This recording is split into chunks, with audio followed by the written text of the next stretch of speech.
જય શ્રી કૃષ્ણ ફ્રેન્ડ્સ, ચાલો આજે આપણે બનાવીએ સાબુદાણાની ખીચડી. તેના માટે અહીં આપણે 4 થી 5 ચમચી તેલ લઈશું. તેલ ગરમ થઈ ગયા બાદ તેમાં 1 ચમચી જીરું એડ કરીશું. ત્યારબાદ તેમાં 3 ચમચી ક્રશ કરેલા સિંગદાણા એડ કરીશું. સિંગદાણા બરાબર થઈ ગયા બાદ સિંગદાણાનો કલર બ્રાઉન થયા બાદ તેમાં 2 ચમચી લીલા મરચાંની પેસ્ટ એડ કરીશું. હવે બધા મસાલાને બરાબર મિક્સ કરી લઈએ. ત્યારબાદ તેમાં થોડા બાફેલા બટાકા એડ કરીશું અને તેને બરાબર મિક્સ કરી લઈશું. હવે તેમાં સ્વાદ મુજબ મીઠું એડ કરીને હલાવી લઈશું અને પલાળેલા સાબુદાણા એડ કરી દઈશું.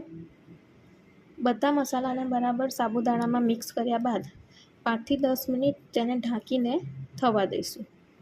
5 થી 10 મિનિટ થઈ ગઈ છે અને આપણી સાબુદાણાની ખીચડી તૈયાર છે, તો જે તમે દહીં સાથે સર્વ કરી શકો છો.